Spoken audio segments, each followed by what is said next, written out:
자, 안녕하십니까.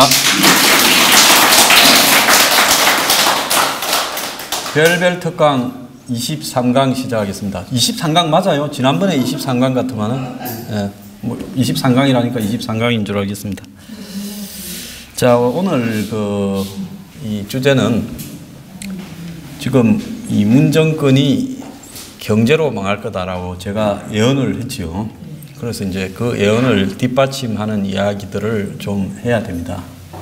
사실 이 보수 진영에서 정치 이야기는 누구나 좀 이 바닥에서 좀 그러고 나면 다 할 수 있습니다. 문제는 경제라는 부분은 공부가 안 돼 있으면 이 경제는 이 총체적 과학입니다. 단지 경제학이라는 것이 일종의 사회과학이다 이런 게 아니라 경제학에는 심리학 이 포함되고 있고요. 또 경제학에는 수학도 있고 물리학도 있고 경제는 또 이 지정학적인 문제, 외교 이런 부분까지도 포함되어 있습니다. 그렇기 때문에 경제라는 부분을 이렇게 단지 그냥 이 경제를 부분적으로 안다. 나는 이 분야에서 전문가라고 해서 이 경제 부분에서 그야말로 위대한 학자가 되는 것은 아닙니다. 한국에 왜 경제학자들 중에 세계적으로 이름을 떨친 사람이 별로 없고 뭐 싱가포르 대학이나 영국의 캠브리지 대학에서 저명한 경제학자라는 분들도 또 따지고 보면 세계적으로 그렇게 이 경제학에 있어서 한 획을 긋는 일을 이렇게 하지도 못하고 있습니다. 왜 그런가 하면 한국의 학문적인 특성상으로 제가 볼 때 총체적인 공부를 할 수 있는 분위기를 안 만든다는 거죠. 뭐 대학에 다 다녀보셨고 또 학문 풍토를 갖다 보셨지만은 경제학자는요, 경제학만 해서는 안 됩니다. 그리고 이 경제학이라고 미시학자가 미시만 하고 거시라고 거시만 하고 국제경제학자가 국제경제학만 하고 경제사학자가 경제사학만 한다고 되는 게 아니라 경제학이라는 것은 이 총체적인 한마디로 인문사회과학에 대한 지식에다가 인간의 심리에 대한 이해까지도 있어야 됩니다. 요즘 미국이나 유럽에서는 행동경제학이라고 하는 부분이 이렇게 유행을 하고 있습니다. 사람이 왜 이렇게 겉으로 봐서 선택해서는 안 될 일을 엉뚱하게 많이 선택하는가, 경제적 선택에서. 지금 보면 집값이 올라가는데 왜 이 정도로 집값이, 서울의 집값이 비싼가에 대한 이해를 하지 못하고 이번에 놓치면 집을 못 살까봐 집값이 올라가는데 지방에서 10억씩, 20억씩 뭉티기 돈을 가져와서 집을 이 부동산에 계약을 얼마 전까지 하고 있었다 하지 않습니까? 그런 것도 다 이 행동 경제학의 일환이라고 보여지는 거거든요. 정말로 경제학에 전공을 한 사람이라면 서울의 집값이 이렇게 비싼 것이 합리적이고 지속될 수 있는 일인가? 과연 누가 더 돈을 떠받쳐서 계속적으로 집값이 올라갈 수 있다는 것을 담보할 수 있겠는가? 누가 살 수 있는가? 자, 한국의 초상류층들이 부동산 투기를 주도했다 칩시다. 그런 초상류층들은 그야말로 1%도 안 될 건데 그러면 계속적으로 그 집을 누가 사줘야 가격이 올라갈 거 아닙니까? 이어서요. 그런데 누가 그런 집을 살 수 있나? 한 채에 20억, 30억씩 하는 집을 살 수 있는 사람이 한국에서 과연 몇 명이 될까? 혹자는 또 이야기합니다. 지금 시중에 퍼져 있는 부동자산이 2,000조다. 뭐 이렇게 이야기도 하지요. 그런 식으로 이야기를 한다고 해서 그 사람들이 2,000조가 있든 2,000경이 있든 돈을 계산이 없이 투자를 할 수 있겠습니까? 안 하지요. 자, 그러면 결국 지금 이렇게 올라가는 부동산은 누군가가 계속해서 이어서 사야 지금 20억에 산 사람은 나중에 30억에 팔아먹을 수 있을 거 아닙니까? 그럼 그 돈이 어디에서 지속적으로 보급이 되고 그런 현상들이 계속될 것인가? 언제까지 갈 것인가? 이런 부분들을 한번 생각해 보면 한국의 인구 구조가 그런가? 지금 대학들이 문을 닫아야 되는 대학들이 늘어난다는 거 아니에요. 5년 뒤에 대학 정원이 40만 명도 안 된대요. 39만 명으로 떨어진답니다. 자, 한 해 출생하는 사람이 이제 30만 명도 안 되고 29만 명, 28만 명으로 가고 있고 애를 둘이 낳는 사람이 거의 없는 상황이고 한 명만 놓고 있습니다. 요즘 놓는 사람 중에 7, 80%가. 자, 그러면 인구 구조는 점점 줄어들어가고 있고, 젊은 사람들의 대부분 1인 가구고, 또 젊은 사람들의 상당수가 1인 가구인데, 한국의 1인 가구 비율이 35%에 육박하고 있습니다. 자, 1인 가구가 굳이 아파트를 사서 하겠습니까? 그리고 그 사람들 재산이 1억 2천이라는 거예요. 평균 재산이, 순자산이. 자, 그렇게 보면 누가 이 현상을 받쳐줄 수 있겠는가 하는 부분에 대해서 생각을 깊이 해본다면 이런 무모한 투자를 하지 않겠죠.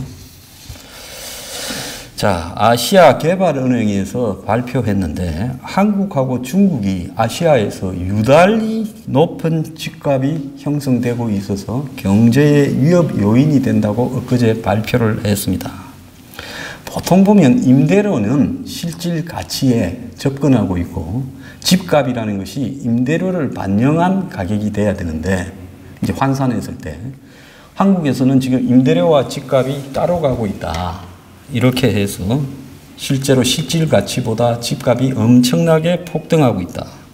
그래서 한국에서 15평짜리 집을 살 수 있는 사람은 사서 자기 소득의 40% 미만을 지불할 수 있는 사람, 평균적으로 국제적으로 한 달에 집을 사서 그 집값 이자와 할부금이 40%가 넘어가게 되면 그 사람은 집값을 끝까지 못 내고 하우스 푸어가 되어서 집을 놓친다라고 이렇게 보고 있습니다. 그런데 한국 사람을 이 5분위부터 1분위까지 쭉 나눴을 때 상위 20%만 그렇게 이 자기 소득의 40% 이하로 집을 살 수 있고 나머지는 집을 사서 그걸 15평짜리 집을 사서 그걸 갚기가 불가능하다는 거예요. 그러니까 실질적으로 한국 사람들의 80%는 집을 사서 수도권의 아파트를 사서 그 대출을 갚을 소득이 되지 못하는 입장이라는 거죠. 그래서 우리가 고액 소득자가 많은 것 같지만은 실질적으로 국민들을 줄을 세웠을 때 80%는 15평짜리 집을 살 수도 없는 수준이다라는 것이 현실이라는 겁니다. 자, 그런데 국민들이 다 좀 환장을 했어요. 어떻게 환장을 했어요? 대북 평화 수요에 환장을 했어요. 판문점 선언이나 평양 선언. 여론 조작이라 하지만은 제가 봤을 때 판문점 선언에 찬성하고 그 다음에 또 평양 선언에 찬성하는 사람이 한 70% 정도 된다 이렇게 하지 않습니까? 제가 볼 때 그것보다 한 15% 정도나 낮다, 20% 정도 낮다는 거지. 적어도 50% 이상은 된다고 보고 있습니다. 그걸 자꾸 모든 것을 여론 조작이라 하면요. 나중에 어떻게 되느냐. 전번에 지자체 선거 때 뭐라고 했습니까? 문재인 지지는 20%, 15%밖에 안 될 거다. 전부 여론 조작이다 했는데 선거를 하니까 TK만 남고 다 져버렸잖아요. 그리고 그게 뭡니까?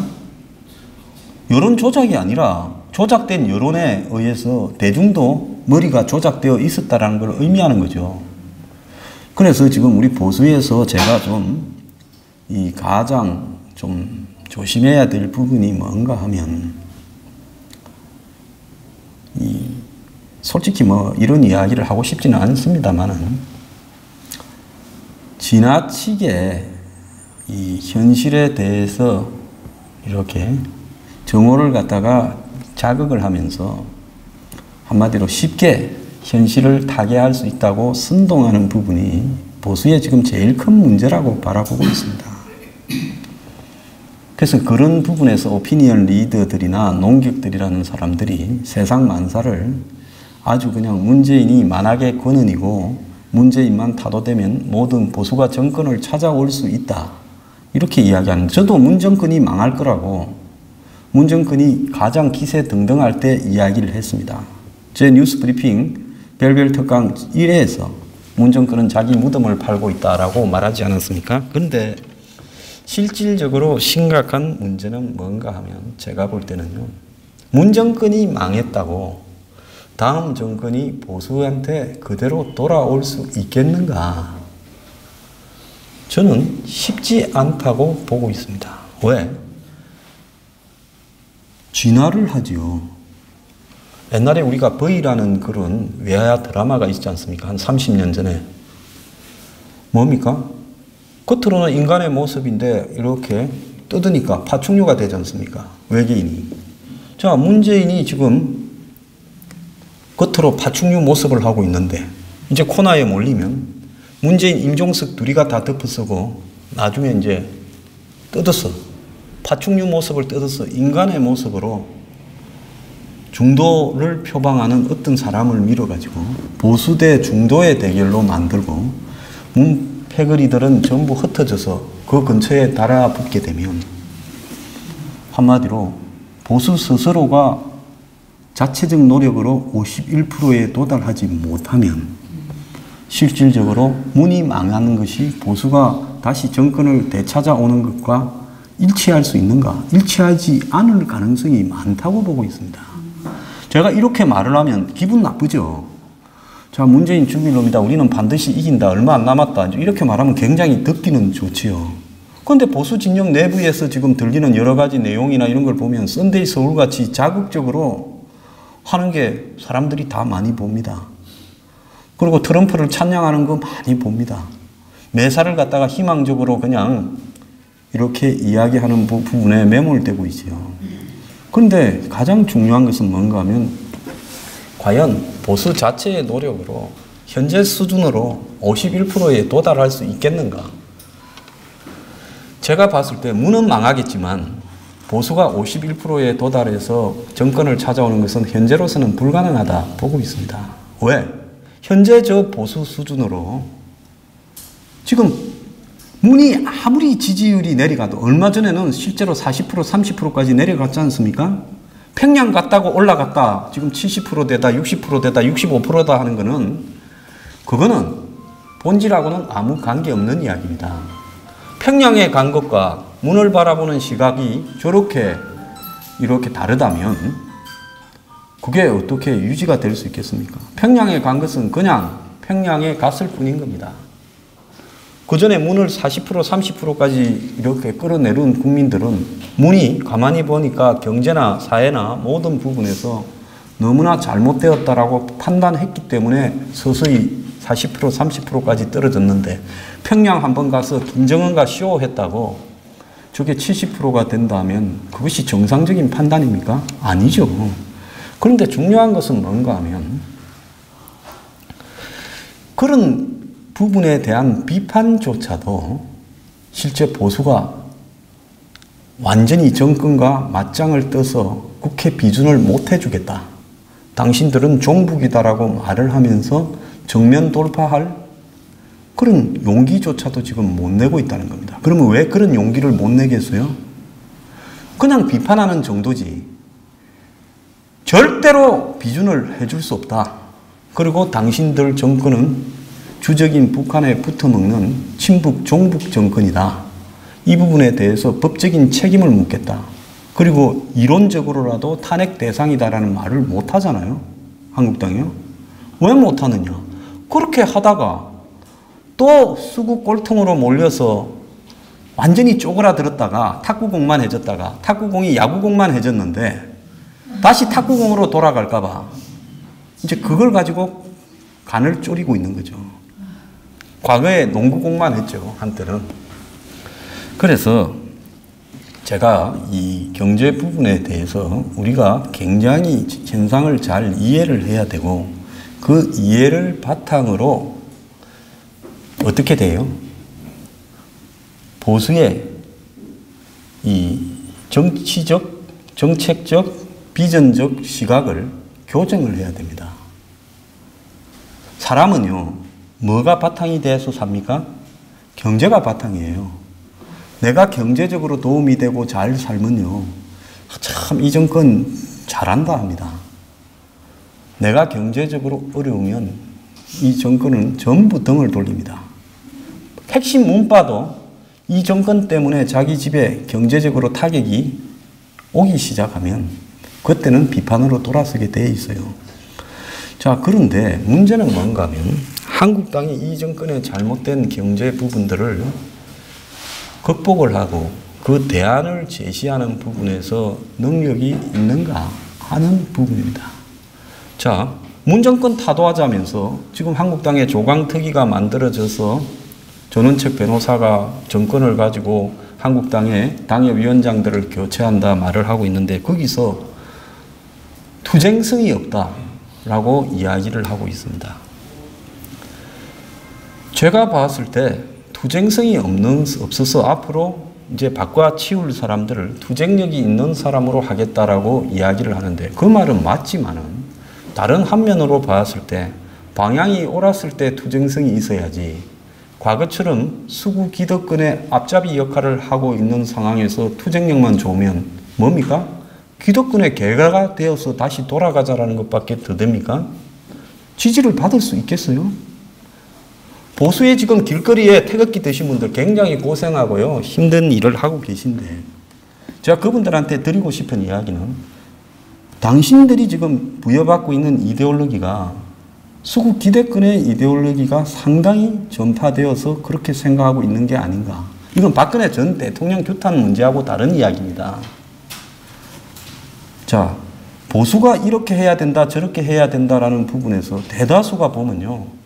이 관성화된 시각을 가지고 있습니다. 뭘 가지고 있어요? 한국은 대기업이 무기업 살린다. 반기업 정서는 무조건 잘못된 것이다. 규제 완화는 무조건 해줘야 된다. 그리고 자유시장 경제를 존중해줘야 된다. 그렇게 이야기를 하죠. 자, 그러는데 그렇게 하던 그러면 이명박 정권과 박근혜 정권, 그 이전에 김영삼 정권에서는 그때는 경제가 확확 잘 돌아갔습니까? 그것도 아니죠. 김영삼 때부터 경제는 망하기가 시작했어요. 정권 바뀔 때마다 성장률이 1%씩 떨어졌어요. 그러지 않습니까?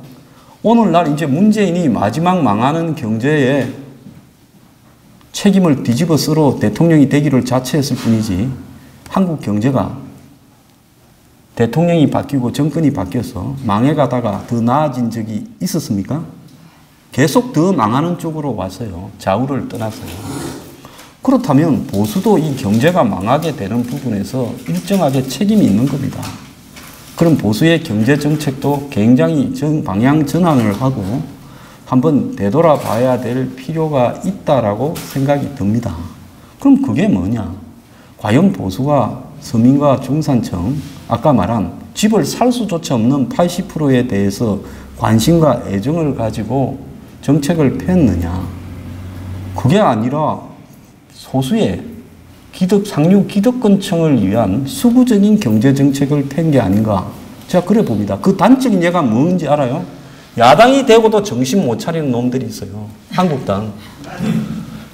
이번에 한번 보세요. 원격 의료를 하겠다라는데 뒤도 안 보고 찬성을 해주지 않습니까? 민주당에는 찬성 반대가 엇갈려가지고 토론도 몇 번씩 하고 청와대가 나서서 억지로 눌러가지고 원격으로 찬성으로 겨우 돌렸어요. 인터넷 언론도 마찬가지예요. 찬성 반대가 내부에서 치열하게 싸움이라도 벌어졌습니다. 그런데 한국당은 그거 우리는 무조건 찬성해 주겠다고 너네 빨리 당 내부 정리해서 너희 대통령이 이야기했으니까 갖고 오라. 우리는 협조해 주겠다고 하잖아요. 하나 더 있죠. 입국장 면세점. 그게 경제개혁하고 뭔 상관이 있습니까? 재벌 하나 재수 좋은 놈 더 만드는 거죠. 그러지 않습니까? 면세점 허가 그냥 줍디까? 줬다 뺏었다 하면서 뭐 해요? 이거 봤죠. 그래서 이런 문제에 대해서 문재인이 모처럼 경제가 워낙 엉망이니까 방향 전환을 하면서 우선의 한 듯이 보이는 부분에 그 핵심 세 가지 가치가 다 어떤 가치예요? 실제로 경제가 살아나는 것과 전혀 관계없이 경제가 개혁되고 한마디로 경제를 좀 더 공정하게 만들어야 된다는 것은 보수의 가치이기도 합니다. 경제가 불공정한다는 걸 보수가 그런 경제를 밀고 가면 그게 정권을 잡아서 됩니까? 그런 정권은 정권을 잡아서 안 되지요. 그런데 한번 고민도 안 하고 당내에 토론도 한번 안 벌어지고 우리는 찬성하겠다고 전부 미리 손을 들고 박수를 쳤습니다. 제가 그걸 보면서요. 정말로 사람 안 되는 집단이다라고 생각을 하고 있습니다. 자, 제가 그런 걸 반대하니까 황장수는 좌파의 속성이 드러났다. 황장수는 무조건 재벌 비판한다는데 내가 재벌 총수도 공정하게 형을 때리라. 왜 누구는 세게 때리고 누구는 봐주고 그러느냐고 그렇게 재벌 총수에 대해서 애정까지도 표명한 사람이에요. 제가 그런 위장 보수 좌파가 있습니까? 제가 좌파를 할 입장이 되면 나는 좌파다라고 하죠. 근데 나는 아무리 생각해봐도 김정은이 너무 싫고 북한이 너무 싫고 중국도 너무 싫고 이래서 저는 좌파가 안 되는 거예요. 그것만 좋았으면 저도 좌파 하겠습니다. 근데 자, 그래서 지금 세계 이 경제가 굉장히 어려워져 가고 있는데 이 부분에 대한 보수 내부에서 이해가 좀 있고 그래서 보수의 경제는 어떻게 가야 된다라는 고민이 좀 깊게 있어가지고 기존의 보수 정당이나 보수 정치인, 보수의 경제적 시각을 바꾼 새로운 보수의 경제학적인 기준이 저는 나와야 된다 봅니다. 그래야 문재인을 꺾고 보수가 정권을 차지할 수 있다고 봐요. 이 경제를 무시하고요. 안 되는 부분입니다. 자, 문정권이 지금 실업급여가 올해 4조 5천억이 지급된대요. 역대 최고라요. 실업자들이 많고 최저임금이 올라가니까 이제 실업급여도 엄청나게 주는 거죠. 한 2조 수준에서 4조 5천억으로 올라가 버렸습니다. 왜 이렇게 하는 줄 아십니까? 자, 그것뿐입니까? 무슨 아동수당, 육아수당부터 기초노령연금 전부 다 올려주고 주고 퍼준다고 하지 않습니까? 그거는 일종의 정치적인 이 정권의 계획이에요. 어떤 계획이냐? 우리 보고 포퓰리즘이라도 라고 비판을 하지만 실제 국민들은 정부가 아무리 좋은 정책을 펴는 것보다 지한테 10만 원, 20만 원 더 주는 걸 좋아한다. 그게 통계적으로 포퓰리즘이 먹혀든다라는 부분에 대한 나름대로 분석 데이터가 있기 때문에 그렇게 하지 저 사람들이라고 나라 무조건 망하든지 말든지 외상이라면 소도 잡아먹는다고 저렇게 돈 쓰는 건 아닙니다. 그렇게 국가가 가서는 안 되는 부분에 대해서 한국당이 재정적인 통계를 내가지고 이것이 지속될 수 없고 결국 나중에는 엄청난 부채를 국가에 몇 년 안에 야기할 것이다. 그 다음에는 이렇게 지속될 수 없이 지금 포퓰리즘화 시킨 부분이 결국은 파국적인 종말을 맞을 것이다 라는 논리적인 투쟁을 제대로 합니까? 다만 퍼주기라고 비판할 뿐인 거죠. 그런데 국민들은 그 퍼주기의 결과가 언제쯤 지속될 수 없고 끝나고 그 결과가 이후에 국가의 재정 적자로 이어져서 막대한 국가 부채를 낳을 것이다. 그리고 그것 때문에 이 국가가 운영이 어렵게 될 것이다. 이런 부분에 대해서 논리적으로 설득하고 싸우는 모습을 한 번도 보지 못하고 있어요.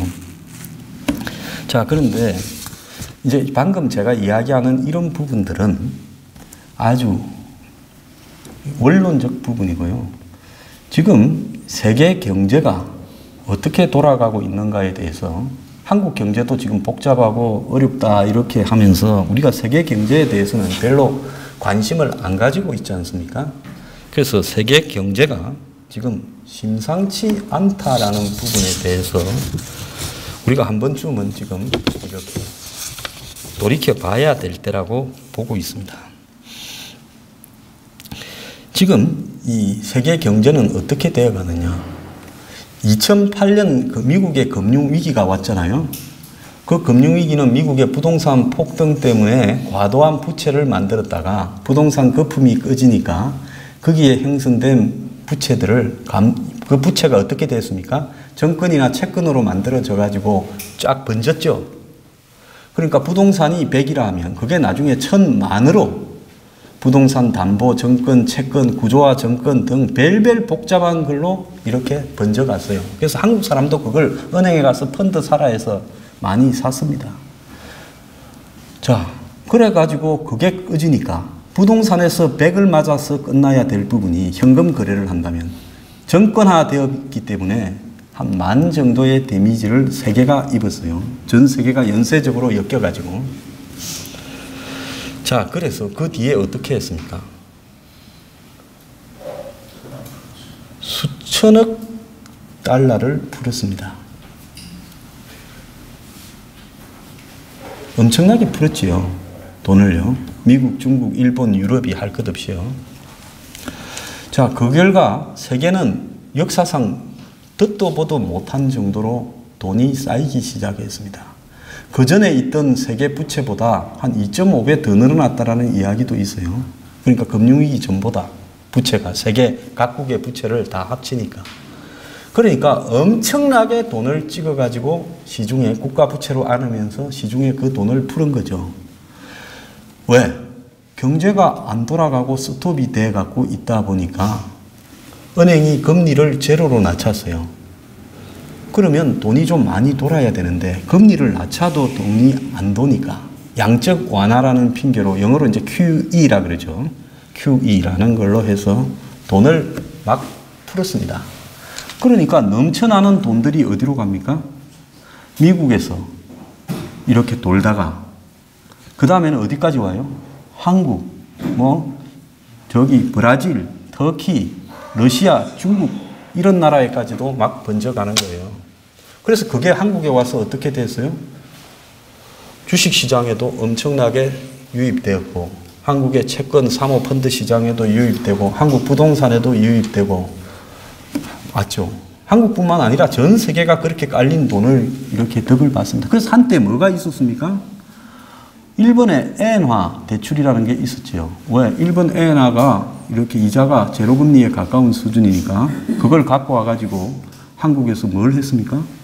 일본의 야쿠자 같은 사람들이 저축은행이니 이 캐피탈 또 그 뭡니까? 러시앤 캐시 같은 그런 사업을 하지 않았습니까? 그래서 그런 돈들이 시중에 쫙 퍼져가지고 그 돈이 좀 돌면서 경제가 살아나는 모습을 보였어요. 자, 그런데 이제 트럼프라는 사람이 대통령이 됐는데 트럼프가 대통령이 되는 부분은 이제 이거는 경제 부분이기 때문에 제가 정치 외교에서 트럼프를 비판하고 전 나쁜 놈이다라고 한 거하고는 다른 관점에서 말씀을 드리겠습니다. 그럼 트럼프가 이 시기에 왜 대통령이 됐는가? 트럼프는 전형적으로 미국의 공화당의 지도자가 가지고 있던 색깔하고는 아주 다른 컬러를 가진 사람입니다. 미국에도 인민주의라고 부르는 이 전통이 있어요. 그 공산당에서 이야기하는 인민하고는 다른 한마디로 대중주의 내지는 이 포퓰리즘이라고 해석될 수 있는 전통이 오래된 전통이 있어요.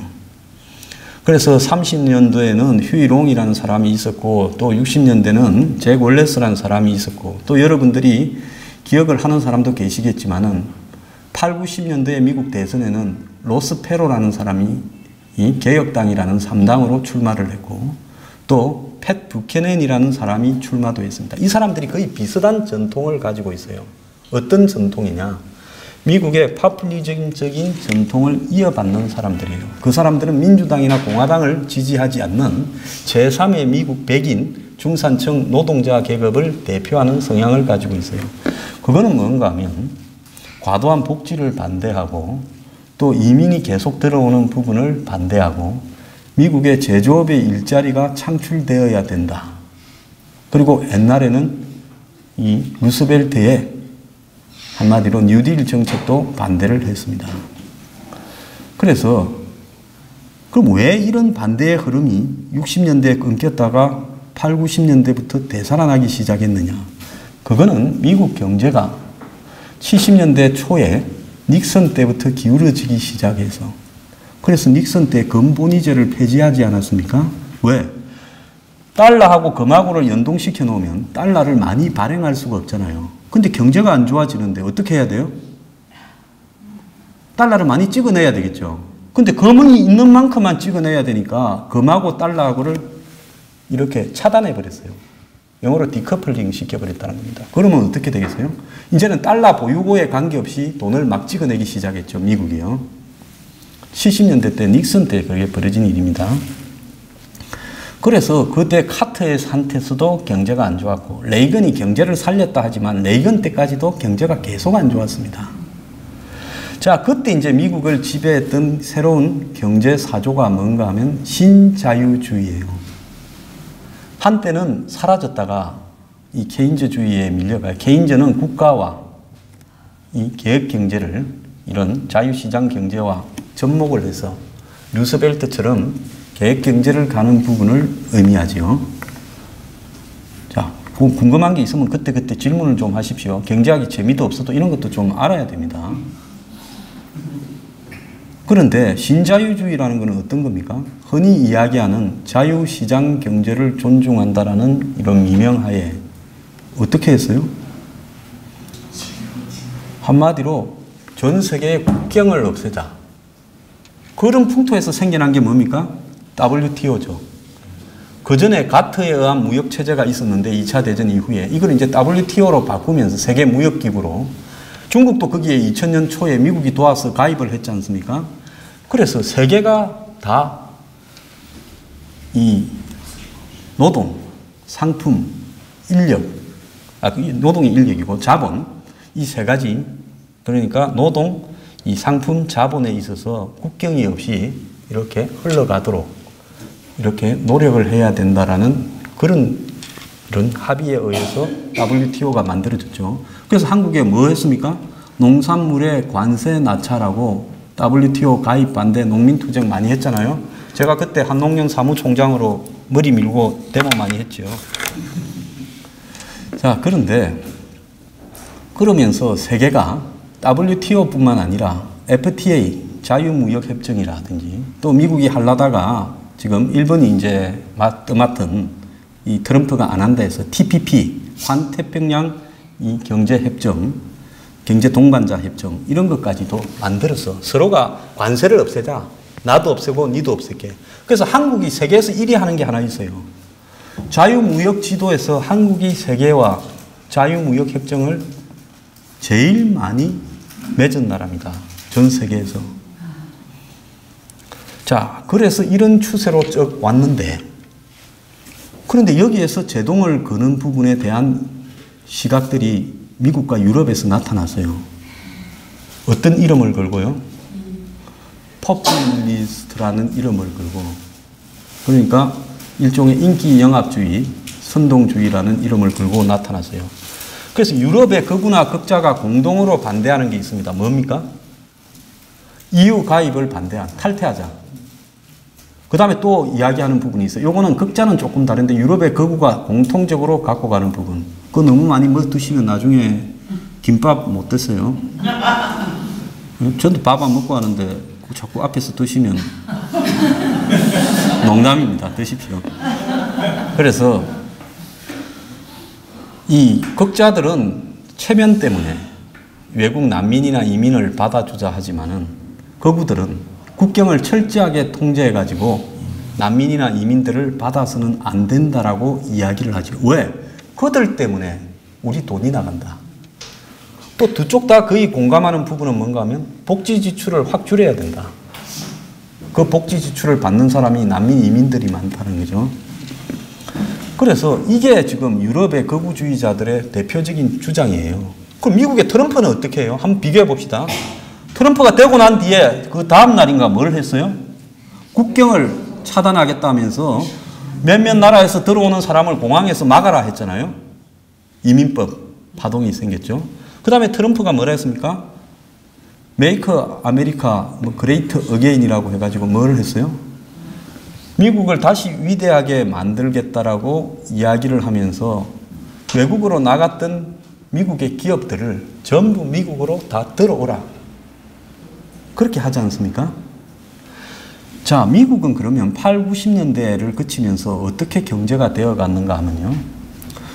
사실은 미국에서 안 만드는 물건이 없었어요. 한 3, 40년 전만 하더라도.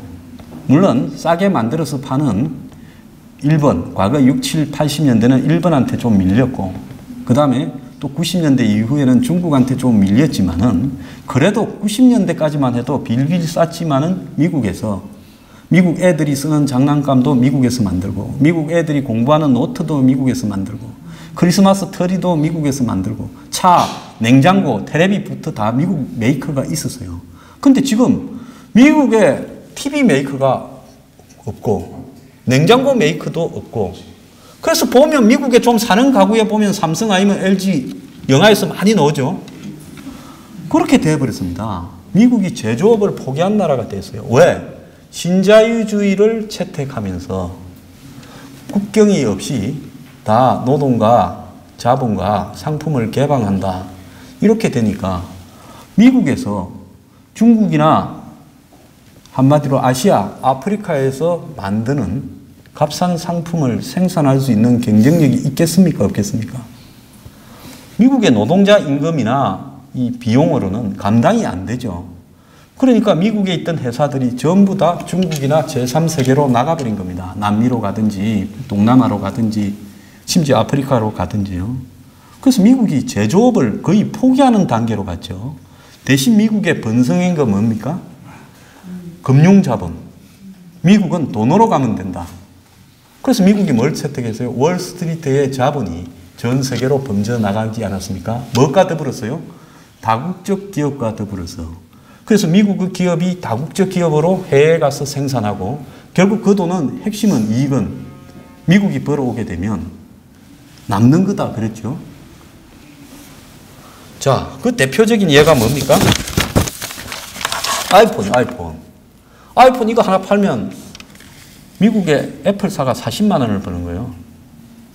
중국에서 이거 팔아서 제조해주는 회사는 중국에서 이걸 파는 게 아니라 제조해주는 회사는 팍스콘이라고 대만 회사가 중국에 가서 제조해요. 이 공장에 보면 막 10만 명, 20만 명씩 있어요. 그래서 이 닭장 같은 공장에서 하루 종일 같은 노동을 반복하다 보니까 얼마 전에 미쳐가지고 발작을 하는 사람들, 뛰어내리는 자살하는 사람들이 많이 속출했죠. 그러면 애플사는 뭘 하느냐? 이 디자인과 기획만 하고 이걸 다 어디로 보냅니까? 부품부터 조립까지를 전부 대만 중국 회사에 위탁을 하죠. 그래서 이거 아이폰 보면 디자인드 바이 애플 USA라 되어 있고 실제로 이 부품이나 모든 것은 다 중국제죠. 그러니까 뜯지를 못하게 딱 만들었지 않습니까? 뜯으면 뺏길까 봐. 처음 나왔을 때 애플은 이 배터리 교환이 안 되게 내장되어 있지 않습니까? 자, 이 하나만 보더라도 미국이 돈을 많이 벌어오니까 괜찮다 이렇게 생각을 했어요. 언뜻 보면 이 논리가 맞지요.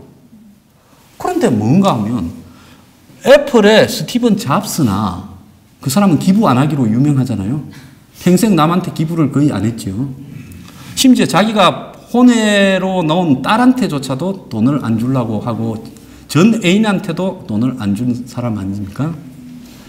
그래서 그렇게 해서 버는 돈은 제3세계의 해외 도피처에 깔아놓고 자산 도피처에 뭐 바하마니 많잖아요. 버뮤다니. 그 돈이 미국으로 들어오지도 않고 세금도 안 내요. 제대로. 그러니까 다국적 기업이 돈을 버는 거와 미국이 글로벌하게 기업을 운영하는 것과 미국 사람들의 삶은 차이가 다른 겁니다. 그들은 돈을 점점 많이 벌어가지고 그걸 가지고 또 금융자본과 이렇게 결탁을 해서 전 세계로 돈을 다시 풀고 이러지만은 미국에 있는 노동자들은 제대로 된 직장이 없이 미국의 직장이라고는 삼류 서비스직 직장 1년 내내 일해봤자 2,500만 원, 2,000만 원밖에 못 받는 그런 자리들만 늘어났지 미국에는 공장이 없어진 겁니다. 여기서 우리가 가장 중요하게 교훈으로 알아야 될 부분은요. 제조업을 포기하고는 어느 나라 경제도 살아남을 수 없다는 겁니다. 그리고 자꾸 4차 산업을 강조하면서 심지어 한장수가 4차 산업을 엿도 모르면서 4차 산업에 대해 비관적인 이야기를 하고 있다. 이렇게 또 저를 누가 까더라고요. 한국은 4차 산업에서 필요한 부분이 있죠. 극히 제한적이에요. 어떤 거냐. SK가 이제 5G, 지금 4G 아닙니까? 통신의 기술이. 5G로 가면 어떤 게 있느냐. 이제 동영상을 보면서 의사가 환자하고 멀리 떨어져 있을 때 수술을 할 때 거의 실시간 0.01초 차도 없이 이렇게 수술을 할 수 있는 그런 동영상 시스템이 되거나 아니면 무인 자동차 시스템에서 한마디로 실시간으로 이 자동차가 감지하는 게 아니라 운전해주는 사람은 따로 앉아있고 동영상을 보면서 차가 전하는 그렇게 운전을 하는 이런 것은 현실과 이 오퍼레이션을 하는 작동을 시키는 사람과의 차이가 거의 동시 수준으로 돼야 되거든요. 딱 그럴 때는 이 4차 산업혁명이 필요하지. 그 외에 4차 산업혁명으로 한국이 세계적으로 이를 주도해서 한국의 일자리가 늘어난다는 것은 그건 환상인 겁니다. 미국이 어떻게 하다 이렇게 됐느냐. 미국이 지금까지 모든 산업혁명을 주도했지요. 사실 그렇지 않습니까? 1차 산업혁명만 영국이 주도했지요. 엔진, 내연기관의 발달. 2차는 뭡니까? 전기, 에디슨이잖아요. 3차는 뭡니까? 정보산업, 컴퓨터와 인터넷. 이 미국이 주도 다 했잖아요. 2차, 3차 산업혁명은. 그런데 2차, 4차 산업혁명을 미국이 주도하고도 미국의 일자리가 사라져버렸다는 거는요. 미국도 일자리가 사라졌는데 이 끄트머리 변두리에 있는 한국이 4차 산업혁명을 주도해서 일자리를 늘리겠다라는 게 그게 말이 돼요? 그는 일부 대기업, 앞서서 있는 선도 대기업의 일부에 국한될 뿐이라는 거고 그것이 대안이 아니라는 겁니다. 그래서 트럼프가 무식하지만은 미국의 아까 인민주의 퍼플리스트의 전통을 이어받아서 자, 국경을 막아야 된다. 외국에서 저임금 노동자들이 멕시코나 아시아, 아프리카에서 못 들어오게 일단 차단해야 된다. 그래야 미국 사람의 일자리가 생기고 그 임금이 유지가 된다. 그 다음에 뭐예요? 제조업 나갔던 걸 다 미국으로 오게 해야 된다. 지금 트럼프가 하는 게 그거 아닙니까? 요 근래 미국 경제가 4% 성장하니 무슨 자연 실업률 상태에 이르르니 하는 것이 다 뭡니까? 자연 고용률 상태에 이르르니 하는 것이 다 제조업을 복귀시키는 부분에 대한 일이죠. 트럼프가 무지하지만은 비즈니스를 해본 감각으로 이 부분은 정확하게 이해를 하고 있는 거예요. 그래서 트럼프가 자유무역에 대해서 시비를 걸었지 않습니까? 그렇잖아요? 전 세계를 상대로 관세를 때리지 않습니까? 세금을. 자유무역은 관세를 더 세게 때린다는 겁니까? 관세를 없애자는 겁니까? 없애자는 거잖아요. 근데 트럼프는 다시 관세를 때리고 있잖아요. 자, 과거에 1차 세계대전이 생기기 직전에 어떤 일이 있었는가 하면 1차 세계대전과 2차 세계대전 사이에 어떤 일이 있었는가 하면 미국의 금융위기가 1930년에 대공황 형태로 주가가 폭락하면서 은행이 파산하면서 생겼잖아요. 그러니까 미국이 어떻게 했어요? 당시에 자유무역이라면 현재보다 훨씬 적은 수준이었는데 세계무역기구도 없고 그럴 때예요. 그런데 미국이 해외에서 들어오는 농산물, 공산품 이런 데 대해서 세금을 그때까지 미기던 것보다 훨씬 세게 때려버렸어요. 그러니까 미국이 세금을 세게 때리니까 유럽이나 아르헨티나나 또 브라질이나 이런 나라들은 어떻게 합니까? 또 세게 때린 거죠. 그래서 서로가 세금을 세게 때리기 시작한 겁니다. 그러니까 어떻게 되겠어요? 국제적인 교역이 반토막이 나버린 겁니다. 불과 1, 2년 만에. 그러니까 이제 타격을 누가 봅니까? 무역으로 먹고 살던 나라나 1차 대전에 패배해서 경제가 가신가신하던 독일 같은 데서 어떻게 돼요? 하이퍼 인플레이션이 생겨버리면서 독일이 거의 돈이 지금 뭡니까? 베네수엘라처럼 휴지 조각이 되어버리는 상황이 벌어졌죠. 그러면서 거기서 견디다 못한 독일, 일본 등이 총대를 메고 전쟁을 일으키지 않았습니까? 식민지가 많은 나라들은 좀 버텼는데 식민지가 별로 없던 독일, 일본, 이탈리아 이런 나라들이 견디지 못하고 파시즘화로 이제 국민들이 박수를 치는 거죠. 파시즘에 대해서. 그러면서 전쟁을 일으켜서 이걸 해결해 보려고 했던 부분이죠. 지금이 시기상으로는 그때와 유사한 행태로 가고 있습니다. 보호무역으로 지금 미국과 중국 간의 무역 분쟁이 벌어지고 있죠. 미국하고 EU하고도 지금 사정없이 지금 싸움이 벌어지고 있죠. 트럼프가 사실상으로 자유무역협정을 거의 무력화시켜 가고 있어요. 그런데 미국 국민들은 상당수가 박수를 보내고 있어요. 사실 트럼프처럼 저렇게 이상하게 행동하고 처신하면 벌써 쫓겨나도 쫓겨났을 건데 유지되는 이유가 뭔가 하면 그래도 미국의 이런 부분들을 지지하는 백인 노동자 계층, 항상 중산층과 백인 노동자 계층이 이런 인민주의 파퓰리즘을 지지합니다. 그 사람들은 트럼프가 잘하고 있다고 생각을 하는 거예요. 자, 미국의 디트로이트라는 도시, 피츠버그라는 도시, 철강 자동차 도시들이 지금 가보면 흑인들만 좀 살고 폐허처럼 되어 있습니다.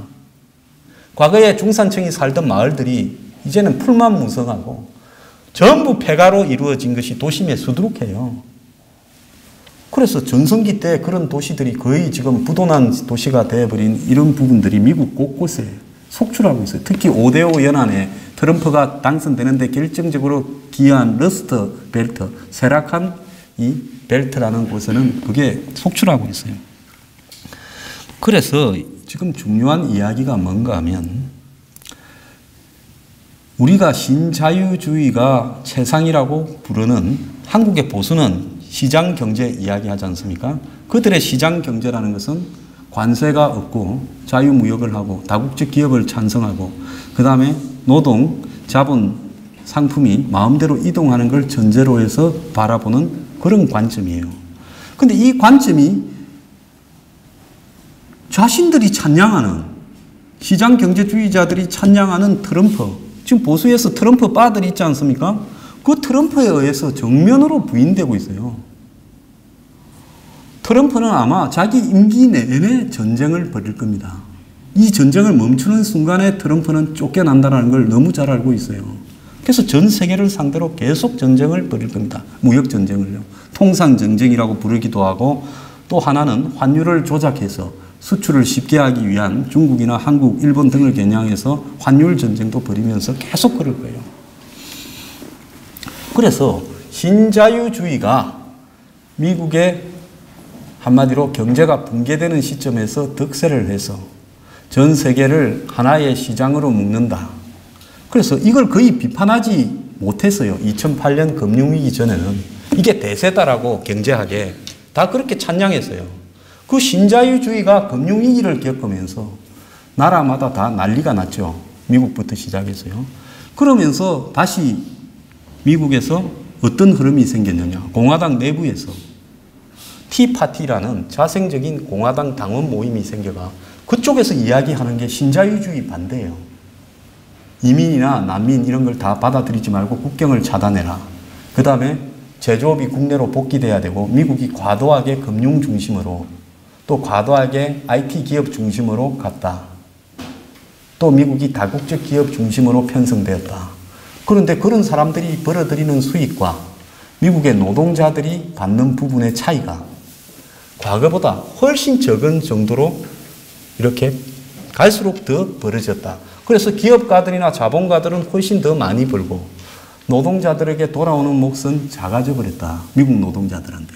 그러니까 우리가 가난하게 살면서 왜 신자유주의를 찬성해야 되는가 하는 의문이 트럼프를 당선시킨 핵심적 배경이라는 거예요. 이해가 좀 가십니까? 어렵습니까? 네. 제가 그래도 이 복잡한 경제학을 아주 쉽게 이야기를 하려고 애를 쓰고 있습니다. 그래서 트럼프는 한국에서 거구가 이야기를 하는 거구파가 아닙니다. 경제학으로 보자면 트럼프는 그야말로 포퓰리즘, 인민주의적인 전통을 이어가고 있어요. 어떻게 보면 좀 좌파적 경제적 사고를 가지고 있다라고 봐야 되는 겁니다. 이 부분에서는 샌더스하고 트럼프가 거의 일치를 했어요. 미국의 좌파 후보였던 샌더스와 공화당 후보였던 트럼프가 거의 일치했어요. 그래서 이런 어떤 부분들이 앞으로 한국 경제에 그러면 세계 경제에 어떠한 영향을 미칠 것인가라는 부분을 우리가 잘 이해를 해야 되는 겁니다. 자, 그러면 여기에서 이제 좀 봤을 때 제가 볼 때는 세계 경제가 점점점 더 이제 유럽까지도 포퓰리즘의 득세를 가져올 거라고 봅니다. 요즘 유럽에서 선거만 했다면 거구가 이기죠. 얼마 전에 스웨덴에서도 거구가 3당이 되어버렸지 않습니까? 독일은 지금 메르켈이 쫓겨나는 게 시간 문제라고 해요. 왜? 거구의 약진 때문에. 프랑스도 지금 거구가 지난번에 대선에 막판까지 갔잖아요. 그래서 나라마다 다 그렇게 되어가고 있어요. 5년 뒤에는 거구가 유럽의 상당수를 이렇게 잡을 거고 그 중에서는 이제는 EU에 유로존에서 탈퇴하는 나라들이 나오기 시작할 겁니다. 영국이 브렉시트를 하는 것도요. 투표했는데 질 거라고 생각하지 않았는데 중산층, 하층 중산층과 노동자 계층이 반란을 일으켜서 브렉시트 투표를 찬성해 버렸지 않습니까? 저것도 미국의 트럼프의 파퓰리즘과 유럽의 본토의 이 파퓰리즘과 영국의 브렉시트가 일맥상통하는 거예요. 자, 그렇다면 세계 경제는 보다 위협이 없고 세계가 하나의 경제 영역으로 묶이면서 자유무역 핵정과 WTO 체제 안에서 신자유주의를 통해서 각자가 뭡니까? 비교 우위 이야기를 많이 하잖아요. 경제학자들이. 교역을 안 하는 것보다 교역을 하면 서로가 이득이다라고 했는데 비교 우위가 거짓심이 드러난 거죠. 그 무역을 하는 사람은 이익일지 몰라도 나라 전체로 보면 일자리가 사라져 버리는데 비교 우위니 절대 우위가 이런 경제학의 이론이 필요 없다는 겁니다. 다 경제학자의 사기라는 거죠. 지금 한국에도 자유시장 경제를 존중한다는 사람은 저한테 비판하는 게 기껏 비교 우위 이야기를 하고 있어요. 근데 이제 그런 시대는 그들이 주장하든 안 하든 끝나가고 있다는 겁니다. 근데 문제는 뭔가 하면 한국당이 바라보는 경제적 관점이 이 신자유주의, 자유시장경제주의자의 수준에 비슷하다는 거예요. 왜 저한테 저렇게 공격을 해대는 줄 알아요? 우파 진영 내부에서. 제가 지금 이 망하는 부분을 정확하게 내다보고 제가 트럼프 당선될 거라고 했잖아요. 미국의 이런 경제적 사정 때문에요. 그러면서 지금 한물간 신자유주의에 기반한 소수 기업만 이득을 보는 그런 자유시장 경제론이라는 것이 그건 끝물이다. 이제 미국과 유럽, 영국에서도 반란이 일어나고 있고 전 세계가 이 반란에 다 가세할 거다. 그런데 한국은 과거에 소수 재벌이 끌어가는 이데올로기 형성, 정경련, 자유시장, 자유 뭐 있잖아요. 연구소, 내가 구체적으로 이름은 이야기하지 않겠습니다. 그런 데서 다 그런 이데올로기를 만들어서 보수 정당에도 퍼뜨리고 그래서 그런 이데올로기가 맞다라고 생각하고 왔는데 이제 이게 맞는지 아닌지에 대해서 근본적으로 보수 사고를 하시는 국민들이 고민을 해야 돼요. 그런데 이게 쉽지 않죠. 왜? 오늘날 여러분들이 듣고 있는 이런 내용들을 논리적으로 설득을 해서 이제는 신자유주의에 기반한 자유시장 경제가 한물 같다. 우파 안에서도.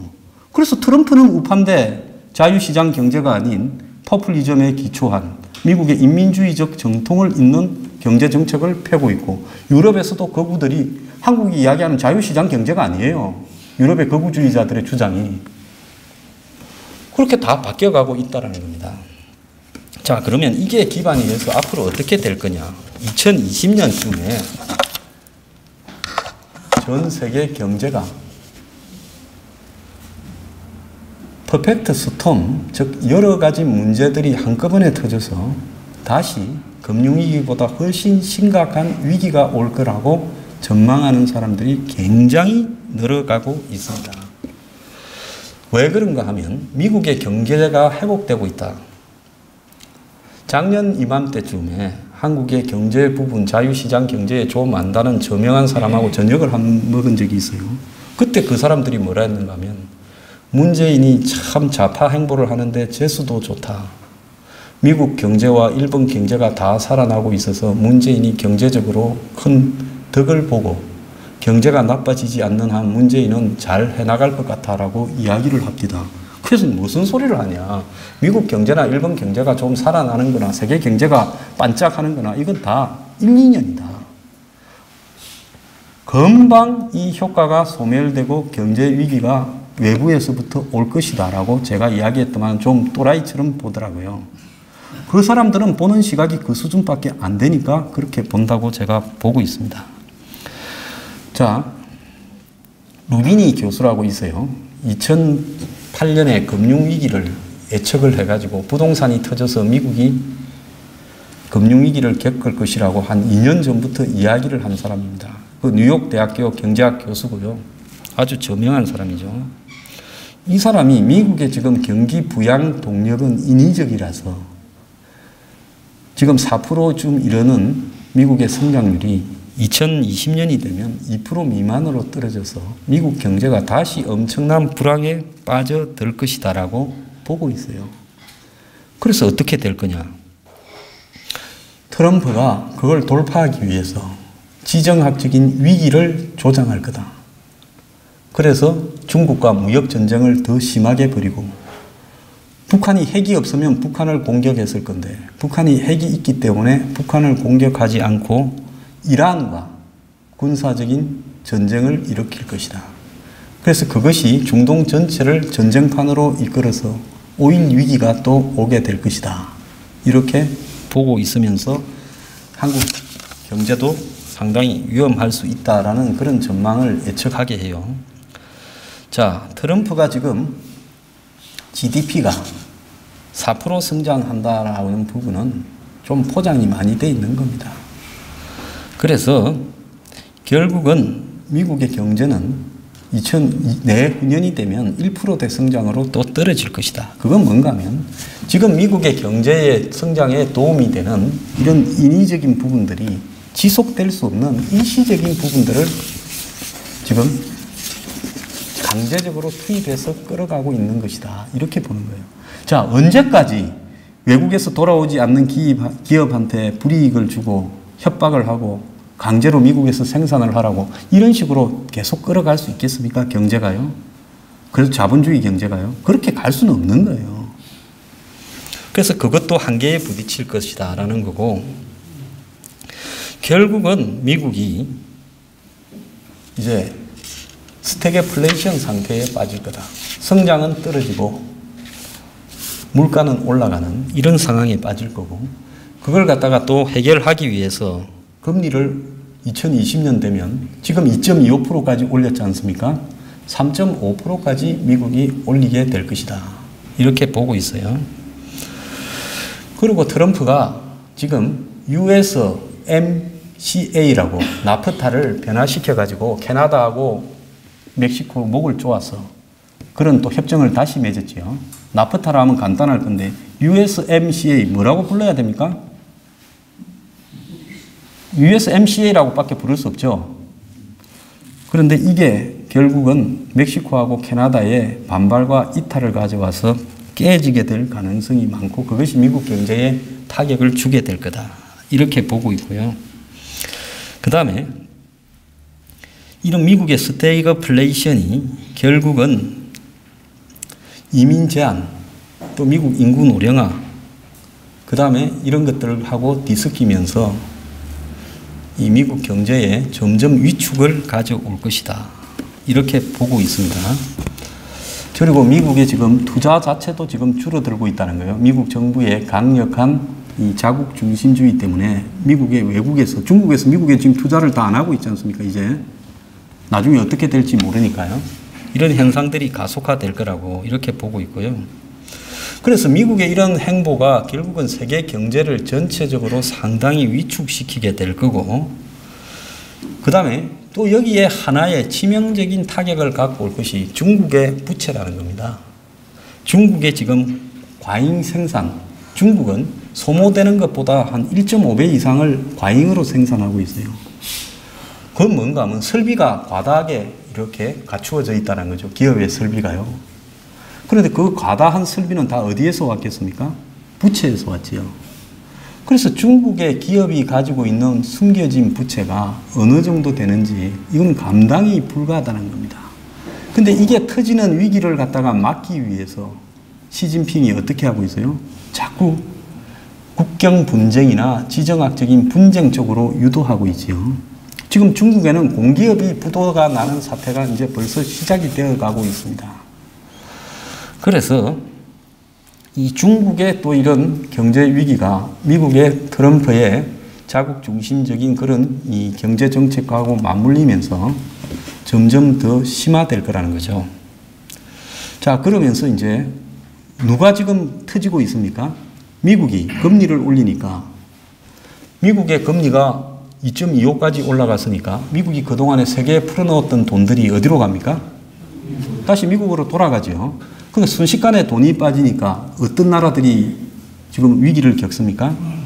신흥국 시장들이 지금 돈이 갑자기 달러가 빠져나가면서 터키, 아르헨티나, 브라질 같은 그래도 신흥국 중에서 큰 나라들이 지금 위기 상태에 빠져들어가고 있어요. 한국이 외화가 4천억 불이라 하지만은 한국도 외국 자본이 빠져나가면 순식간에 이 외화 4천억 불 보유고가 위태로워질 수 있습니다.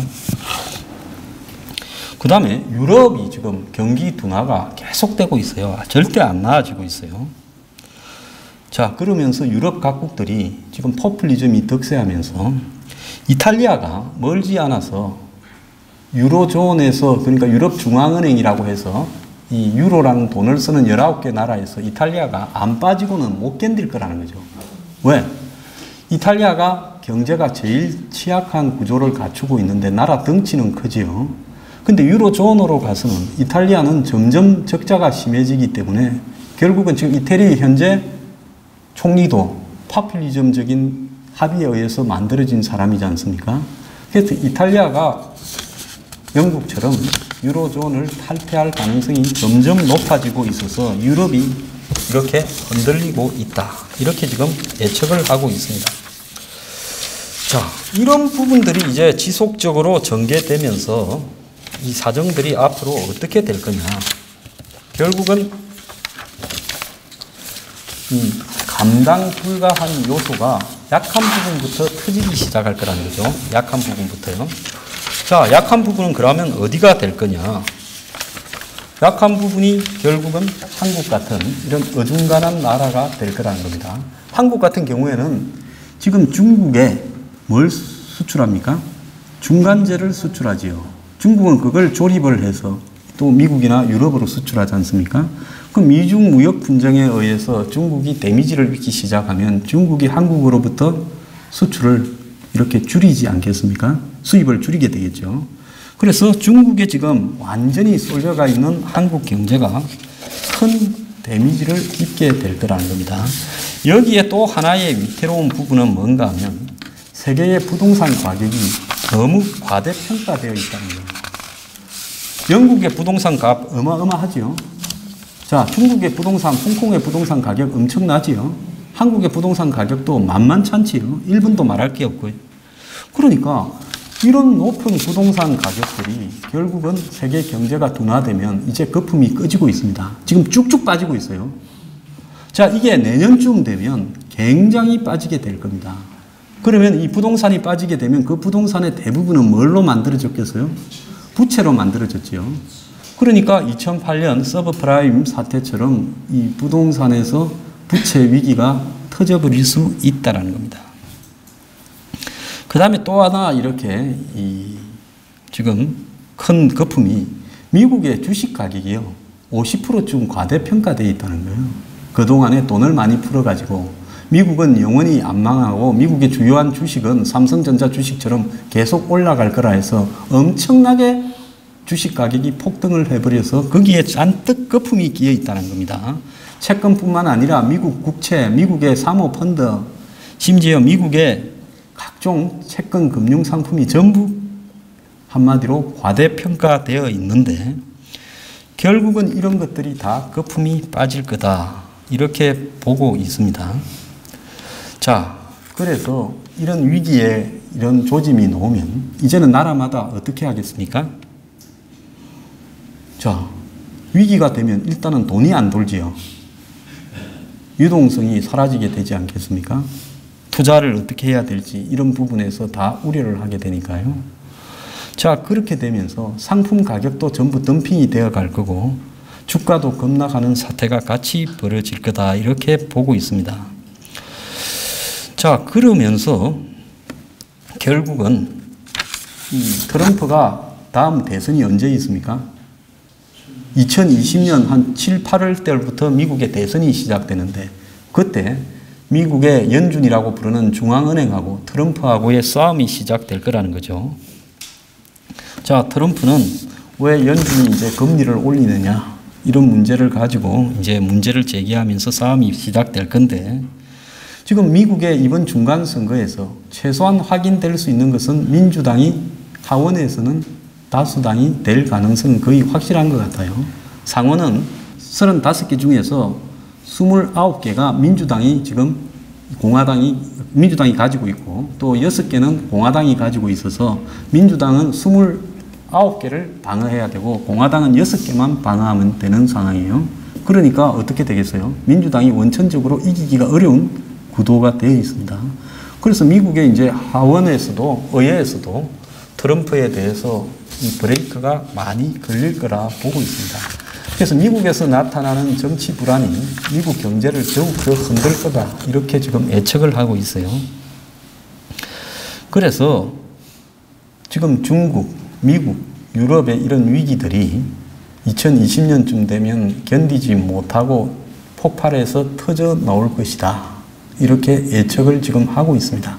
이 예측이 맞을 수도 있고 틀릴 수도 있겠지만은 적어도 현재와 같은 수준으로 세계 경제가 일본도 호황이고 미국도 호황이고 이렇다 하면서 호황으로 가고 있다. 그래서 세계 경제는 다 나아지는데 한국 경제만 불황이다 라고 한국의 보수 언론이 이야기를 하고 있는 부분도 제가 사실이 아니라는 겁니다. 세계 경제가 지금 호황인 것처럼 보이는 것은 반짝하는 지금 그런 효과에 기대였을 뿐이다. 아베하고 트럼프의 이 정책 변화에 따른 반짝 효과에 불과하고 궁극적으로 그것은 지속될 수가 거의 없다라는 부분입니다. 그래서 세계 경제가 이렇게 퍼펙트 스톰 같은 혼란 상태에 빠져들고 제가 개인적으로 생각할 때는 중국 경제의 이런 이 부채 위기의 폭발이 아마 세계 경제를 쑥대밭으로 만들지 않겠는가 보고 있고요. 한국의 지금 경제 정책이 지나치게 지난 한 20년간 중국 일변도로 왔는데 이 부분이 한국에 엄청난 데미지를 입힐 거라고 보고 있습니다. 자, 그러면 문 정권이 언제까지입니까? 2017년 5월에 당선됐죠. 5년이죠. 5년을 더하면 2022년 4월이죠. 자, 참 문재인 저 각하께서는 재수가 좋은 사람이라서 자기 재임 중에 세계 경제 위기를 한번 맛을 보고 그 속에서 고래 싸움에 누가 죽어요? 그 새우가 한국 아닙니까? 지금 미국하고 중국하고 붙으면 한국은 중국 옆에도 끼어 있고 미국 옆에도 끼어 있어서 갈 데가 별로 있겠습니까? 결국 한국 경제는 어떻게 되느냐? 이런 세계 경제의 거대한 침체와 충돌, 모순의 폭발 속에서 버티지 못하는 사태가 벌어질 거라고 보고 있어요. 그래서 저는 문재인이 경제로 망할 것이다 라고 한 부분은 그냥 저주로서 한 이야기가 아니라 상당히 과학적인 근거를 가지고 이야기를 했습니다. 제가 2부에서 이야기를 하겠지만은 그렇다면 문재인 정권은 어떻게 생각해야 되겠어요? 문재인 정권은 기본적으로 가져야 될 사고가 지금 세계 경제에 돌아가는 모습이나 한국 경제의 모습이 우리 수준으로는 감당할 수 있는 범주를 벗어나 있다. 이 부분을 인정을 하고요. 굉장히 겸허한 자세로 이 부분을 어떻게 정리할 건가에 대해서 정말로 이 문재인 성격을 가진 정파적이고 이념적인 이런 경제학자들이나 관료들을 동원할 게 아니라 범국가적으로 좌우 이런 경제 전문가들을 다 동원해서 이 세계 경제의 변화 속에서 한국 경제가 어떻게 버텨갈 것인가라는 부분을요. 지금은 경제 성장을 이야기하면 거짓말이에요. 성장이라는 말을 이야기하는 건 사기꾼이라고 저는 보고 있습니다. 성장은 불가능해요. 크게 폭발해서 낭떠러리로 떨어지지만 않으면 저는 다행이라고 생각을 합니다. 적어도 일본 경제는 한국보다 한 10배 이상은 튼튼하다고 봐요. 한국은 굉장히 취약한 상태에 와 있습니다. 그래서 이런 부분에 대해서 제가 2부에서 말씀드리도록 하고요. 그런데 문 정권은 절대로 이런 식으로 경제적 위기 그리고 그런 붕괴를 막기 위해서 모든 능력을 정파를 가리지 않고 동원을 해서 국민을 위해서 애를 쓸 정권이 아니고 마음은 어디에 가 있어요? 평양이라는 콩밭에 가 있어요. 그러니까 이제 망할 건데 그때도 지금같이 문 정권의 대북 정책을 찬양하고 문을 옹호하는 사람들이 같은 말을 할 수 있겠는가? 저는 절대로 그러지 않을 거라 봅니다. 그런데 그러면 한국당이나 보수 정당들이 경제적인 관점에서의 시각을 바꾸지 않는다면 과연 이런 부분에서 자신들에게 기회가 온다라고 자신할 수 있겠는가 하는 부분에서도 솔직히 말하면 어떻게 보면 파퓰리즘과 또 문재인 정권에 질린 이런 이 친북 좌파 형태에 질린 사람들을 달래기 위한 적당한 중도 우파 노선을 표방하는 새로운 정치 세력이 이렇게 만들어지면서 지금 한국당이 아닌 그쪽으로 정권이 넘어갔는데 그 정권의 실체를 나중에 이렇게 뒤집어 보니까 결국은 누구예요? 지금 현 정파들이 그쪽으로 다 이동해서 다시 탄생했을 수가 있다는 겁니다.